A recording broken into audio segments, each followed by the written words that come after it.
하나님의 심판으로 온 세상이 황폐해졌어요. 모든 사람들이 다 죽었어요.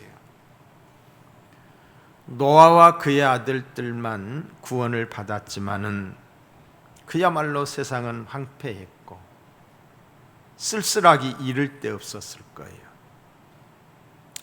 인간이 일구어 놓은 모든 것, 산업과 문화, 그리고 도시, 그들이 이루었던 모든 것들, 그리고 살아있는 모든 생명체, 그 흔적도 없이 사라졌습니다.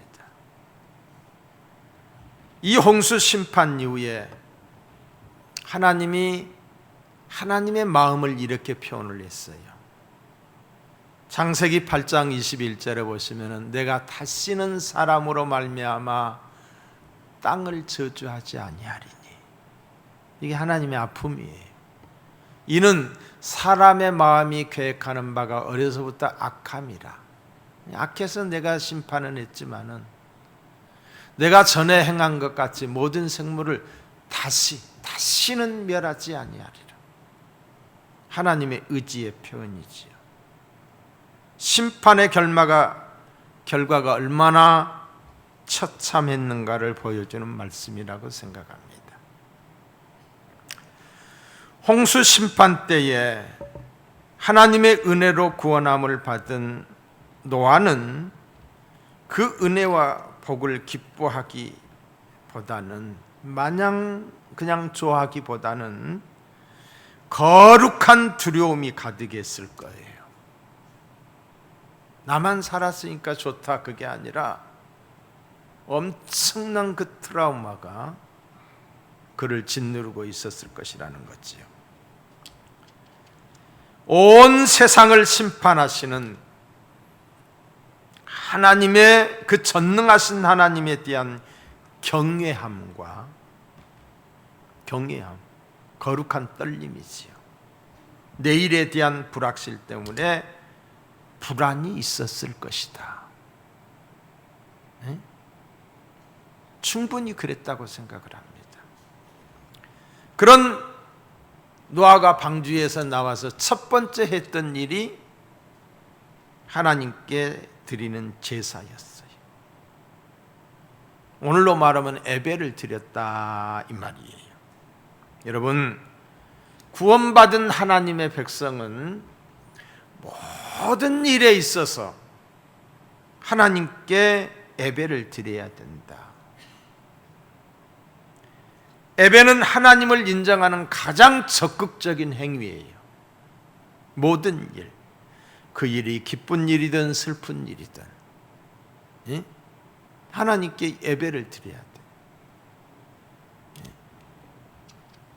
집들이를 하든 결혼을 하든 취업을 하든 우리 하나님께 아래는 감사의 예배, 회개의 예배, 모든 일에 있어서 예배를 드려야 된다.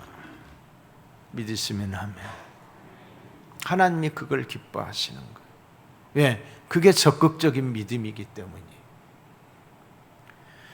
노아가 드리는 예배는 구원의 은혜에 대한 뜨거운 감격과 하나님의 은혜가 아니면 살 수 없다는 신앙의 고백으로 드리는 감사의 제사였을 것입니다.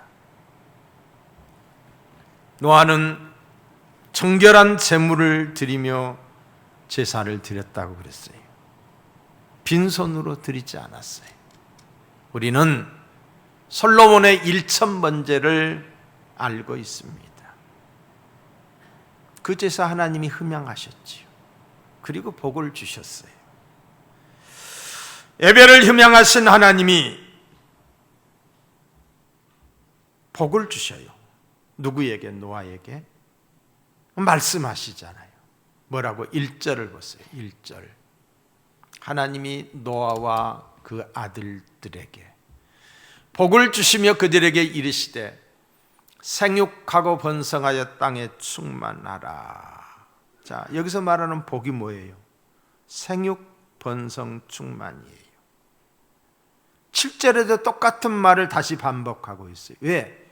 반복하는 이유는 그게 중요하기 때문에 강조하고 있는 거예요. 생육번성이 복이라는 거죠. 이 축복의 말씀은 최초의 사람이었던 아담에게 주신 말씀과 동일합니다. 창세기 1장 28절에 보시면은 하나님이 그들에게 복을 주시며 하나님이 그들에게 이르시되 생육하고 번성하여 땅에 충만하라. 땅에 충만하라. 똑같이 아담에게 주셨던 복을 노아에게도 말씀하고 있는 거예요. 창세기 1장 28절은 하나님께서 세상을 창조하신 후 죄가 없는 상태에서 축복하신 말씀이에요. 그런데 오늘 여기 본문에 있는 말씀은 죄로 인해서 세상이 멸망을 당한 후에 다시 주시는 축복이에요. 이 축복의 선언은 생육하고 번성하여 땅에 충만하기를 원하시는 하나님의 뜻, 하나님의 원하심이며 또한 하나님의 명령입니다. 우리가 하나님이 복받기를 원하시는 거예요. 생육하고 번성하기를 원하심이고 그리야 된다라고 하나님이 명령하시는 거예요. 이미 생육하고 번성하여 땅에 충만했던 생명들을 다 쓸어버리신 후에 다시 생육하고 번성하여 땅에 충만하라고 하시는 하나님의 명령은 그만큼 생육, 번성, 충만이 중요하다는 것을 강조하고 있는 거예요. 중요하다. 이제부터는 죄 짓지 말고 생육, 번성하여 땅에 충만하라고 말씀하시는 하나님의 음성입니다. 자, 오늘 제 말씀의 제목이 생육, 번성, 충만이에요. 말씀의 제목이. 생육이란 뜻이 뭔가 했더니 낳아서 기른다 이런 뜻을 가지고 있어요. 응? 번성이라고 하는 것은 무성하게 일어나 퍼집니다. 무성하게. 앙상했던 산이 그냥 녹음이 짙어지듯이 무성하게 퍼짐이에요. 충만은 어떤 공간이나 어떤 그릇에 가득 차는 것을 말해주는 거예요.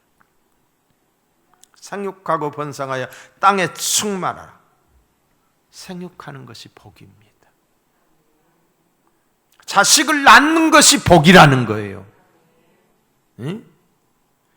번성하고 땅에 충만하는 것이 복입니다. 손이 많은 것이, 자손이 많은 것이 복이에요. 사람은 이 복을 받아야 되고 이 복을 누려야 됩니다.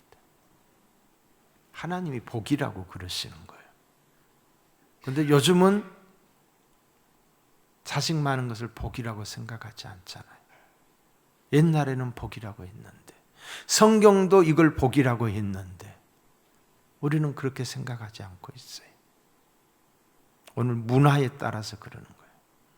자, 이렇게 해야 생육하고 번성하는 복을, 어떻게 해야 이런 생육하고 번성하는 복을 누릴 수가 있을까? 여기 본문에 보시면 생육하고 번성하여 땅에 충만하라, 전부가 다 동사예요. 동사. 그리고 명령이에요. 적극적 명령이에요. 순종하여 행하면 복을 받을 것이고 순종하지 아니하면 복을 받지 못한다는 적극적 메시지예요. 순종하라는 거지요. 여러분, 성경은 자식이 많은 것을 가리켜서 축복이라고 말씀하고 있습니다. 시편 127편에 보시면은 보라, 자식들은 여호와의 주신 기업이요 태의 열매는 그의 상급이로다. 젊은 자의 자식은 장사의 수중에 화살 같으니, 자식이 화살로 표현하고 있어요. 이것이 그의 화살통에 가득한 자는 복되도다. 자식이 많은 자는 복이 있다는 거예요. 생육 번성의 명령은 결혼으로 이루어집니다. 결혼. 그런데 하나님이 제일 먼저 만든 제도가 뭐냐? 결혼 제도예요. 가장 먼저 만든 조직이 뭐냐면 가정이에요. 결혼을 통해서 가정을 이루신 거예요. 창세기 1장 2장 24절에 보시면은 이러므로 남자가 부모를 떠나 그 아내와 합하여 둘이 한 몸을 이룰지니라. 이게 하나님의 결혼 명령이에요. 결혼은 하나님이 명하신 거예요. 또한 예수님께서도 마태복음 19장에 보시면 예수께서 이르시되 사람을 지으신 이가 본래 그들을 남자와 여자로 지으시고, 남자와 여자로 분명하게 구별을 해서 지으셨어요. 예? 말씀하시기를 그러므로 사람이 그 부모를 떠나 아내에게 합하여 그들이 한 몸이 될지니라 하신 것을 잊지 못하였느냐. 하나님이 명하신 이 결혼을 거부한다면 생육 번성할 수 없습니다. 결혼을 통해서 생육하고 가정이 이루어집니다. 하나님이 만든 최초의 기관이 가정이 모여서 사회가 되고 가정이 모여서 국가가 되는 거예요. 결혼이 당연시 여기던 시대가 있었어요. 때가 되면 결혼해야 되는 줄로, 당연히 결혼해야 되는 걸로 당연시 여기는 시대가 있어요. 있고 없음이 상관없이 있으면 있는 대로 없으면 없는 대로 다 짝을 만나서 결혼을 했어요. 아무리 없어도. 요즘은 결혼을 중시하지 않는 시대가 되어버렸어요. 결혼을 왜 중시하지 않을까요? 시대의 흐름이 그렇게 가고 있는 거예요. 요즘 젊은이들, 얼마 전 지난 3월 달에 어느 기관에서 조사한 것을 제가 보고해 드립니다. 전국에 있는 2년제 대학, 4년제 대학부 학생들과 대학원생 총 1,000명을 대상으로 설문조사한 결과입니다. 61.9%가 결혼을 하지 않거나 안 할 수 있다고 답을 했어요. 결혼을 하지 않는 이유에 대해서는 첫째, 44.5%가 구속받지 않고 자유롭게 살고 싶어서. 오늘의 시대상을 그대로 보여줘. 개인주의, 편리하게 나만. 이건 창조의 명령과 역행하는 거예요. 또 한 가지는 경제적 문제 때문이라고 37.3%가 대답을 했어요. 자유롭게 살고 싶다는 거예요. 누구 타치받고 살고 싶지 않다는 거예요. 여러분, 결혼을 했으면 뭘 해야 돼요? 출산을 해야 되잖아요. 아이를 낳아야 되잖아요. 저는 지금 우리나라는 저 북한의 김정은 집단보다 더 큰 위험에 처해 있습니다. 그게 뭐냐면 저출산과 고령화예요.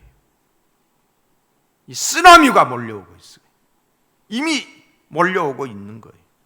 아이를 낳지 않아요.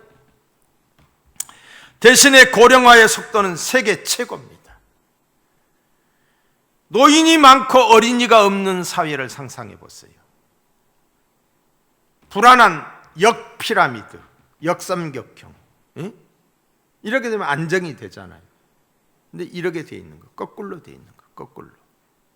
불안하잖아. 지금 우리 사회가 아이들은 적고 어른들만 많은. 그러니까 적은 아이들이 지금 우리 사회가 고령 사회가 됐어요. 15%가 넘었어요. 2026년 되면은 20%가 된대. 20%. 그러면은 5명 중에 1명이 노인이에요. 아니, 맞나? 하여간 그래. 노인이 많은 시대가 되는 거예요. 노인이 많은 시대. 엄청난 혼란이 올 거예요. 통계청 발표에 의하면 2018년 출산 합계율이 0.98%로 OECD 국가 중에서 단연 1등이에요. 세계의 128개국과 그 중에서도 110위권을 드는 나라가 우리나라예요. 출산율이 가장 낮은 나라. 지금과 같은 저출산이 계속되면 경제 파탄과 국방력 저하로 인해서 대한민국은 누가 침입하지 않아도, 다른 나라가 힘들게 하지 않아도 저절로 자멸할 수밖에 없다. 전문가들은 남자 여자가 가정을 이루어서 출산율이 1명 이하일 때 국가의 존립 자체가 위험하다고 경고하고 있습니다. 그런데 우리나라는 2명이 결혼해서 1명도 못 낳는, 1명도 안 낳는, 2명이 결혼해서 2 정도는 낳아야 되는데 1명도 안 낳는다는 거예요. 이걸 쓰나미로 비유하고 있는 거예요. 저는 이런 국가적 위기 앞에서 이 코로나에 대한 대처도 중요하지만 일출산이나 이런 것들에 이 엄청난 막대한 자금을 한다라고 한다면 출산율이 늘어나지 않을까, 이런 생각도 해봅니다. 아기를 낳아야 됩니다. 출산해야 됩니다. 개인을 위해서도 출산해야 되고, 사회를 위해서도 출산해야 되고, 경제, 국방, 안보를 위해서도 출산해야 돼요. 나라를 위해서 출산해요. 아이를 낳는 것이 애국인 줄로 믿습니다. 무엇보다도 자녀의 출산은 하나님의 명령이며 약속입니다. 하나님은 생육하고 번성하라고 명하셨고, 생육하고 번성하게 하겠다라고 수없이 하나님이 약속하셨어요. 그게 축복의 내용이었어요. 우리는 하나님의 명령에 순종해야 됩니다. 인생을 즐기고 편하게 살겠다라고 하나님의 명령을 거부해서는 안 돼요. 정상적인 부부 생활을 영위하면서도 의도적으로 자녀를 두지 않고 맞벌이를 하는 부부들을 가리켜서 딩크족이라고 한대요. 이게 세계적인 추세라는 거예요. 수입은 2배, 자식은 no. 그러면서 즐기고 사는 거예요. 어떤 사람들은 부부간에 결혼하면서 강아지를 자식처럼 생각하고 사는 거예요. 강아지가 대를 이어주나요? 항상 젊기만은 하네요. 여러분, 부부간에 서로 즐기면서 사는 것도 재미지만 자식 키우는 것도 얼마나 재미인지 몰라. 얼마나 기쁨인지 몰라. 얼마나 행복인지 몰라. 자, 결혼을 하지 않고 자식을 낳지 않는 이유, 여러 가지 다양한 이유, 경제적 이유라든가 여러 가지 이유가 있겠지만은 오늘의 사회 현상 중에 하나는 페미니즘 때문이에요. 페미니즘. 자, 이 페미니즘이 뭔가? 페미니즘은 여성 차별의 문제를 극복하기 위한 여성주의예요. 여성주의. 여성들이 학대를 받고 천시 여기고, 우리나라만 보더라도 그렇잖아요. 우리나라 이 기독교가 들어오기 전에 여자는 사람 취급도 못 받았어. 여자를 뭐 하려고 공부 가르치냐? 여자는 사람 취급도 못 받았다니까요. 그건 먼 나라, 다른 나라 이야기가 아니에요. 우리나라예요.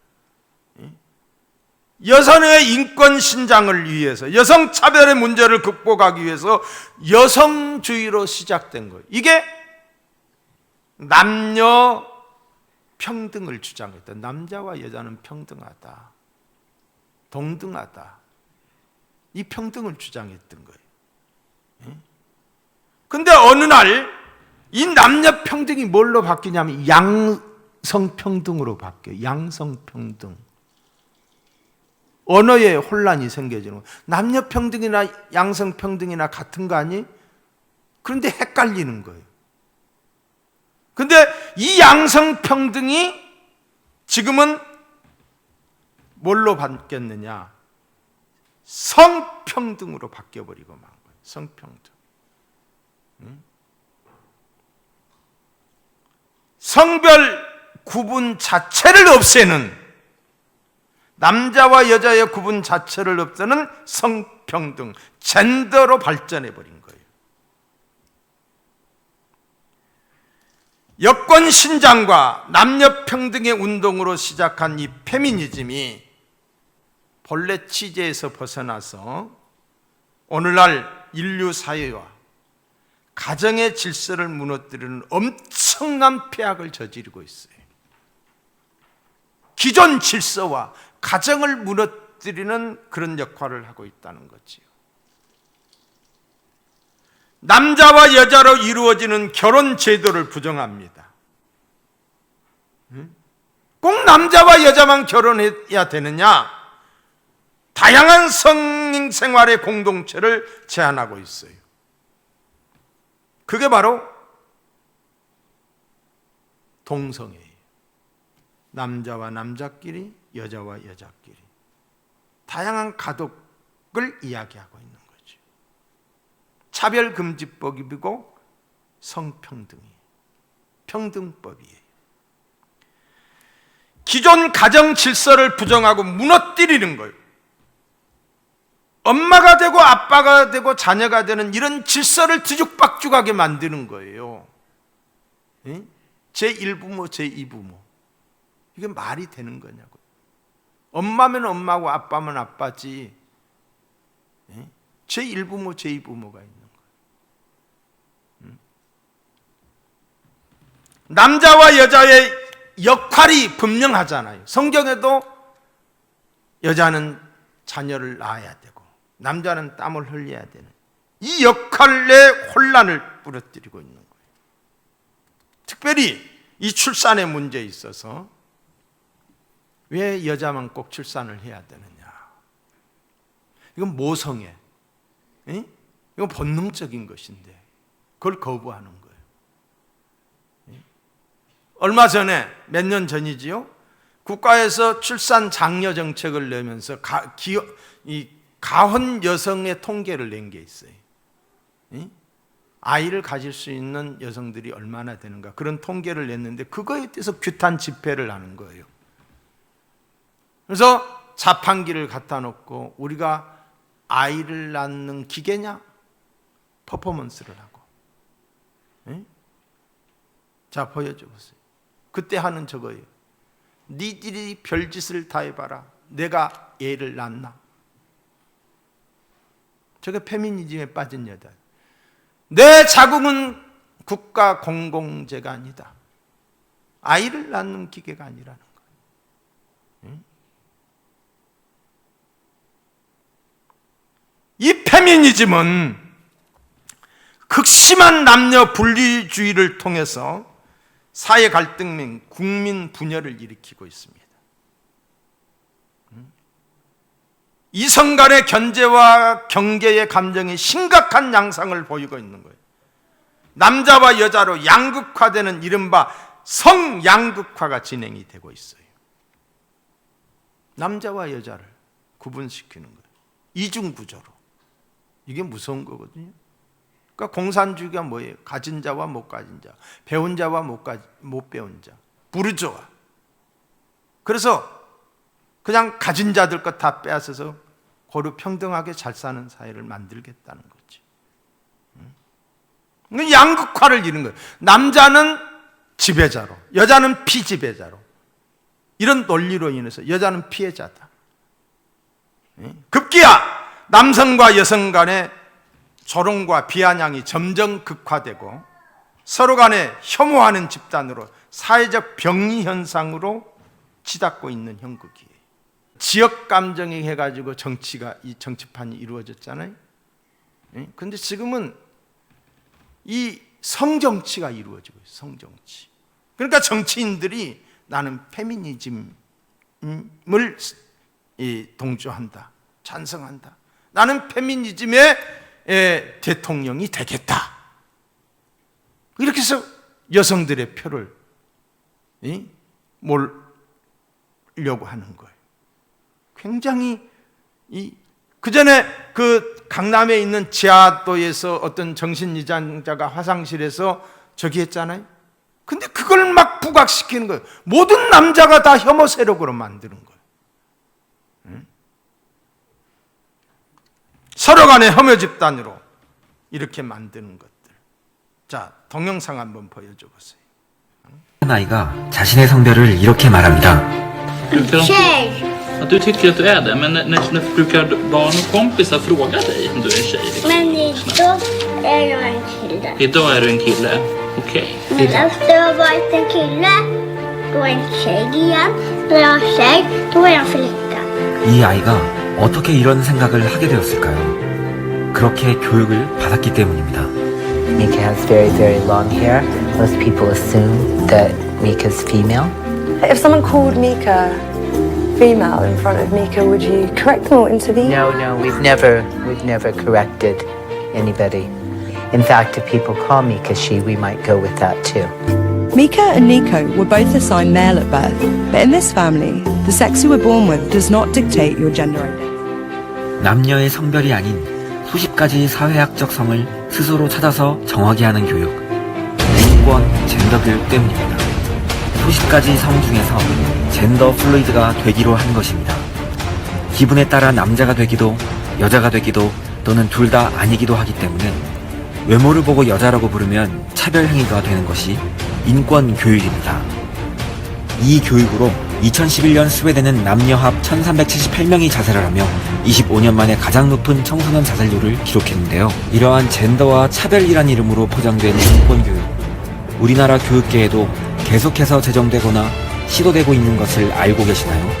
임신, 출산 등으로 차별받지 않는다는 차별 금지 조항과 임신하거나 출산한 학생 혹은 성소수자 학생이 학교의 인권 가이드라인 초안입니다. 성적 지향 및 성별 정체성 등을 이유로 학교 내 다른 구성원을 차별하는 동성애 관련 강연을 강행한 학생을 징계한 것이 그 이유. 인권위 측은 집회의 자유와 표현의 자유를 침해했다며 징계 결정을 철회할 것을 권고했습니다. 하지만 인권위는 숭실대의 정소대관 불어는 성적 지향을 이유로 한 평등권 침해라며 시정할 것을 권고했습니다. 차별금지로 포장된 인권교육이 심지어 기독교 대학에까지 침투하며 결국 지난 8월 5일에는 연세대에서 언더우드 선교사가 세운 성경적 이념과 상반된 인권 강의를 대학 최초 필수 과목으로 지정되는 사건이 일어났습니다. 이러한 인권과 젠더, 난민 문제가 유독 교육에 개입되는 것은 결코 우연이거나 불가항력적인 시대의 추세 때문이 아닙니다. 주로 진보정당이 꾸준히 발휘해온 PC주의 정책들이 근본적인 원인입니다. 그 열매가 교육계에 지금 드러나는 것뿐입니다.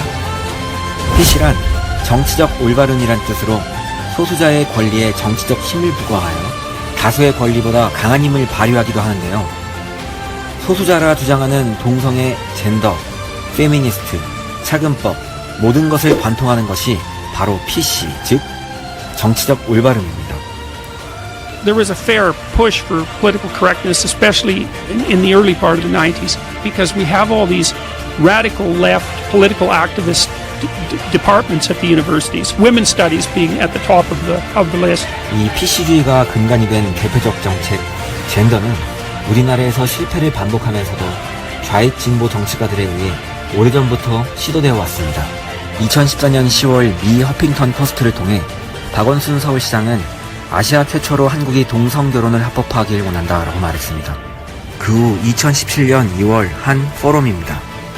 성평등과 인권교육을 공교육 과정 수업에 포함시켜 마침내 2018년 수많은 반대에 불구하고 NAP 국가인대 김현미 교수는 17년도 여성민우회 특강에서 정치적 올바름을 주장하고 자신이 페미니스트임을 밝힙니다. 낙태를 지지하고 수십 가지 성이 옳다고 가르치며 고귀한 국민의 주권을 특권주의와 인종차별로 전락시킵니다. 그러므로 연세대의 공식 입장과는 다르게 국민이 우선되지 않은 이 인권교육의 열매는 나라의 기강을 흔들 것이며 하나님께서 오직 남녀로 구분하시고 짝지어준 거룩한 결혼을 거절함으로 하나님께서 디자인하여 교회의 모델 삼으신 가정을 파괴하는 원인이 될 것입니다. 그리고 자연히 학교의 가르침과 교회의 진리가 상충되며 교회도 무너지는 것입니다. 교회와 가정을 파괴하는 가장 효과적인 방법이 교육에 있었던 것입니다. 그러므로 교회와 가정을 회복하는 가장 효과적인 방법도 교육에 있습니다. 그러므로 교회는 이 진리에 대한 가르침, 교육의 책임을 반드시 갖고 있습니다. 오직 주의 교훈과 훈계로 완역하라. 모든 지혜로 각 사람을 가르치면 각 사람을 그리스도 안에서 완전한 자로 세우려 하느니, 교회의 교는 가르칠 교를 사용하지요. 그래서 교회는 하나님께 배우고 하나님을 세상에 가르쳐야 합니다. 미국 장로교회 언더우드, 감리교회 스크랜튼, 아펜젤러 등의 초기 선교사님들도 배재학당, 이화학당, 숭실학당 등 현재 우리 대학의 기반을 세웠고, 정치, 경제, 문화 등 미션 스쿨 교육으로 한국에 근현대는 눈부신 발전을 이루게 된 것이죠.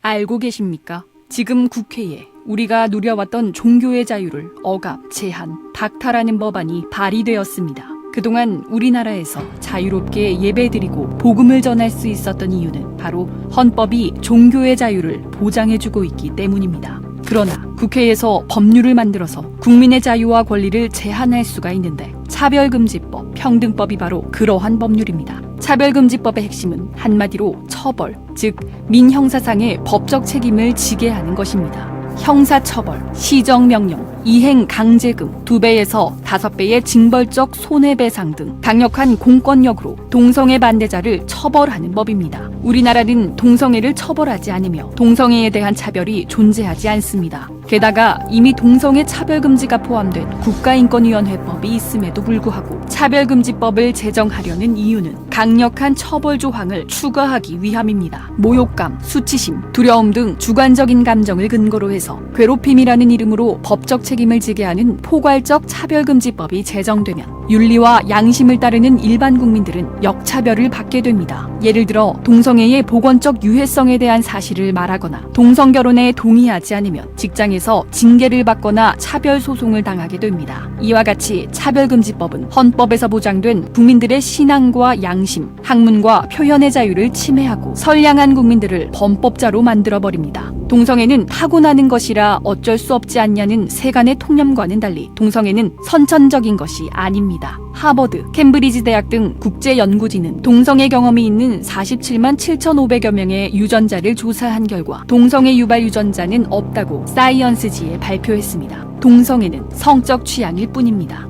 성적 지향을 포함하는 차별금지법을 강행하면 어떤 결과가 초래되는지 해외의 사례들이 증명해주고 있습니다. 첫째, 차별금지법은 설교의 자유를 억압합니다. 스웨덴의 아케그린 목사는 동성애는 죄라고 설교한 후 2004년 1심과 2심 재판에서 징역 1개월의 실형을 선고받았습니다. 영국 베리 트레이온 목사는 교도소 내 예배에서 동성결혼은 죄라는 설교를 하여 교도소로부터 징계를 받고 항소했으나 1, 2심 모두 패소했습니다. 둘째, 차별금지법은 전도의 자유를 박탈합니다. 영국에서 69세의 해리 하몬드 씨는 예수 그리스도는 평화를 주십니다. 비윤리적인 행위, 동성애를 멈추세요라고 적힌 대자보를 들고 거리에서 서 있었다는 이유로 기소되어 유죄 판결을 받았습니다. 캐나다의 윌리엄 마콕은 동성애를 금지하는 성경 말씀이 적힌 전도지를 배포했다가 소송을 당했습니다. 캐나다 대법원은 그에게 증오범죄라는 판결을 내리고 동성애자에게 7,500달러의 손해배상을 하는 동시에 수십만 달러에 달하는 인권위원회의 소송 비용을 지불하라고 명령했습니다. 셋째, 차별금지법은 신앙에 어긋나는 행위를 강요합니다. 영국 고용재판소는 교회가 동성애자를 청소년 사역자로 채용하지 않은 것이 차별금지법 위반이라며 동성애자에게 4만 7천 파운드, 약 8,500만 원을 배상하라고 명령했습니다. 동성결혼 축하 케이크를 만들어주지 않은 기독교인 제빵사는 벌금형을 받았고, 동성 커플에게 입양 서비스를 제공하지 않은 영국 천주교 입양기관은 모두 폐쇄 조치를 당했으며, 신앙에 따라 레즈비언 커플에게 인공수정을 해주지 않은 미국의 한 의사는 차별금지법 위반으로 법적인 책임을 지게 되었습니다. 유사한 사례는 무수하게 많습니다. 일각에서는 성적 지향을 뺀 차별금지법에는 찬성해야 한다는 잘못된 주장이 제기되고 있는데 이에 현혹되어서는 절대 안 됩니다. 왜냐하면 법안에 등이나 그 밖의 사유에 성적 지향이 포함된다고 해석하고 심지어는 성별에 성적 지향이 포함된다고 해석할 수 있기 때문입니다. 또한 처음 만들 때는 없더라도 개정을 통해서 손쉽게 성적 지향이 포함될 수 있습니다. 이제 한국교회는 종교의 자유를 지켜내기 위해서 믿음 위에 굳게 서서 분열되지 않고 한 목소리로 차별금지법을 반대하여야 합니다. 종교를 탄압하는 차별금지법에 대항하여 우리 모두 순교를 각오하고 믿음의 선한 싸움을 싸우는 거룩한 군사가 됩시다. 종교의 자유 수호! 차별금지법 스톱!